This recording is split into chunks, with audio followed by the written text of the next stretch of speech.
మొదటగా యూనియన్ బలోపేతానికి ఏదైతే ఉందో ఈరోజు సభ్యత్వ నమోదు కార్యక్రమాన్ని లాంఛనంగా ప్రారంభించి ఒక అడాక్ కమిటీని ఏర్పాటు చేసుకోవడం ద్వారా వచ్చే నెలలో ఆగస్ట్ మాసంలో ఇక్కడ మహాసభ నిర్వహించి పెద్ద ఎత్తున నూతన కార్యవర్గాన్ని ఎన్నుకునేటటువంటి ఒక ప్రక్రియకి ఈరోజు శ్రీకారం చుట్టాం. సరే, ఇలాంటి సందర్భంలో మా దృష్టికి అనేక సమస్యలు వచ్చినాయి. జర్నలిస్టులు ఎదుర్కొంటున్నటువంటి ప్రధానమైనటువంటి సమస్యలో ఒకటి, ఈ రోజు నుంచే తెలంగాణ ప్రభుత్వం, రేవంత్ రెడ్డి గారి నేతృత్వంలోని ప్రభుత్వం జర్నలిస్టుల పైన కక్ష కట్టినట్టు ఒక కార్యక్రమాన్ని ఈరోజు తీసుకుంది. దాన్ని మేము Telangana union of working journalist పక్షాన మేము తీవ్రంగా ఖండిస్తూ, ఏదైతే ఇన్ని రోజులు 2016 జనవరి 8వ తేదీ నుంచి తెలంగాణ జర్నలిస్టులకు ఆరోగ్య భద్రత కల్పించేటటువంటి ఒక స్కీమ్ ఏదైతే ఈజేహెచ్ఎస్ స్కీమ్ ఉందో దానికి ఈ రోజుతో ఈ ప్రభుత్వం మంగళం పాడినట్టు అయింది. సో దాని విషయంలోనే మేము ఇక్కడ నుంచి ఒక విస్పష్టమైనటువంటి ప్రకటన చేయదలిచాం. అయ్యా రేవంత్ రెడ్డి గారు, 7.5 లక్షల మంది ప్రభుత్వ ఉద్యోగులకు ఈరోజు మీరు ఈహెచ్ఎస్ స్కీమ్ను అమలు చేస్తున్నారు కదా. ఇదే పాలమూరు బిడ్డగా మీరు ఇక్కడ పాలమూరు జర్నలిస్టుల తరఫున మేము ఒక క్వశ్చన్ వేయదలుచుకున్నాం. కేవలం 20 నుంచి 30 వేల మంది కంటే ఎక్కువ లేని మా జర్నలిస్టుల పట్ల మీకు ఎందుకింత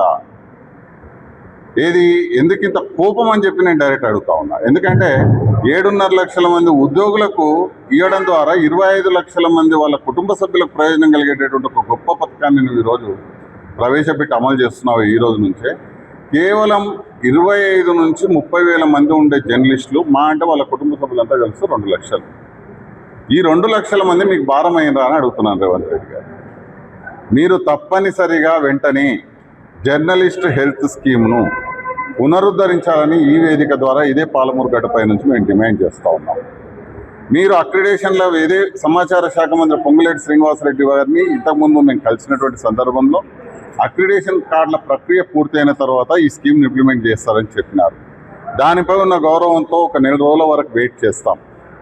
ఆ తర్వాత కూడా ఈహెచ్ఎస్తో పాటు జేహెచ్ఎస్ స్కీమ్ని ఈ ప్రభుత్వం అమలు చేయకపోతే తెలంగాణ వ్యాప్తంగా ఉన్న జర్నలిస్టులందరినీ కదిలించేటటువంటి కార్యక్రమాన్ని Telangana union of working journalist తీసుకుంటుంది.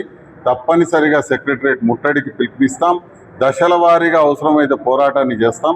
అంతిమంగా యొక్క స్కీమ్ను పునరుద్ధరించేదాకా మా పోరాటం ఉంటుందని చెప్పేసి తెలియజేస్తూ ఉన్నాను. దాంతోపాటు మరో ప్రధానమైనటువంటి సమస్య ఉంది, జర్నలిస్టులకు ఇళ్ల స్థలాలు. ఈ రోజు వరకు ఈ ప్రభుత్వం వచ్చిన తర్వాత ఒక్క గజం ఒక దగ్గర ఇచ్చినటువంటి పాపన పోలా. ప్రధానంగా హైదరాబాద్ జర్నలిస్టులకు మొన్న ఆశ చూపించినారు. హౌసింగ్ సొసైటీలతో సమావేశం పెట్టినారు. 1కి 2 సమావేశాలు, 3 సమావేశాలు, 4 సమావేశాలు. మా వాళ్ళందరూ ఫుల్ ఉత్సాహం వచ్చింది, వచ్చేసింది. ఫ్యూచర్ సిటీలో ఎప్పుడూ ఇల్లు కట్టుకుందాం, గృహప్రవేశం చేద్దామనేటటువంటి ఉత్సాహాన్ని తెప్పించిన ఈ ప్రభుత్వం జూన్ 2వ తారీఖున ఇళ్ల పట్టాలు ఇస్తామని కూడా క్యాబినెట్ సమావేశంలో ప్రకటించినారు. కానీ ఆ జూన్ 2 పోయింది. ఇప్పటి వరకు ఒక్క గజం కూడా ఇచ్చినటువంటి పరిస్థితులు ఈ తెలంగాణ ప్రభుత్వం లేదు.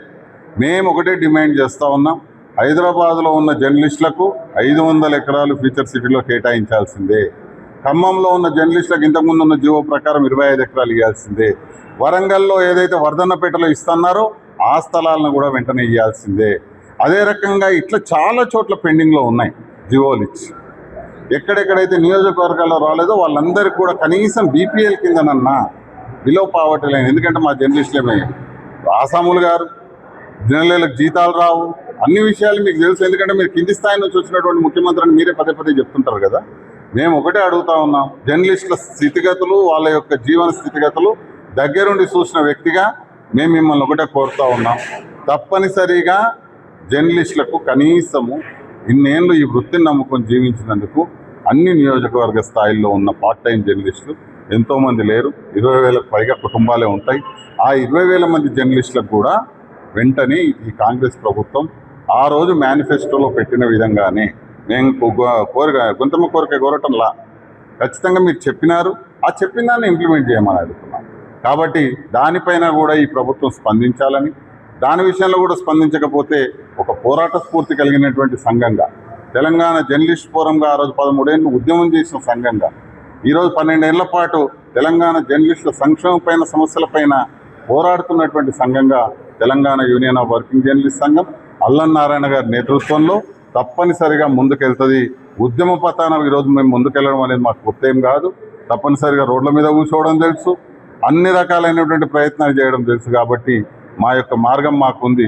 మీరు అంతకంటే ముందే వీటిపైన ఒక స్పష్టమైన ప్రకటన చేయాలని, అదే రకంగా రవీంద్ర భారతిలో మీరు చెప్పినట్టు, ఎందుకంటే 42 కోట్ల సంక్షేమ నిధి ఉంది, మీరు ఇంకా దానికి తోడు ఆ 58 కోట్ల సంక్షేమ నిధి కూడా మీరు దాంట్లో జమ చేస్తే జర్నలిస్టుల సంక్షేమం కోసం ఒక 100 కోట్ల సంక్షేమ నిధి అనేటటువంటిది ఉంటుంది. దాని ద్వారా అనేక మందికి ప్రయోజనాలు అనుకోగొట్టేటువంటి అవకాశం ఉంటుంది. కాబట్టి ఈ 3 ప్రధానమైనటువంటి డిమాండ్లను నేను ఈ ప్రభుత్వం ముందర పెడతా ఉన్నాను టీయూడబ్ల్యూజే పక్షాన. తప్పనిసరిగా జర్నలిస్టుల సంక్షేమం విషయంలో కానీ, జర్నలిస్టుల యొక్క సమస్యల విషయంలో కానీ ఒక రాజీ లేని పోరాటాన్ని ముందుకు తీసుకెళ్తాం. మామనార్లో ఉన్న మిత్రులారా, అందరూ కూడా ఒక ట్రేడ్ యూనియన్గా సభ్యత్వ నమోదు అనేది కూడా కీలకం. కాబట్టి మీరందరూ ఒక బాధ్యతగా సభ్యత్వ నమోదు కార్యక్రమాన్ని పూర్తి చేయండి.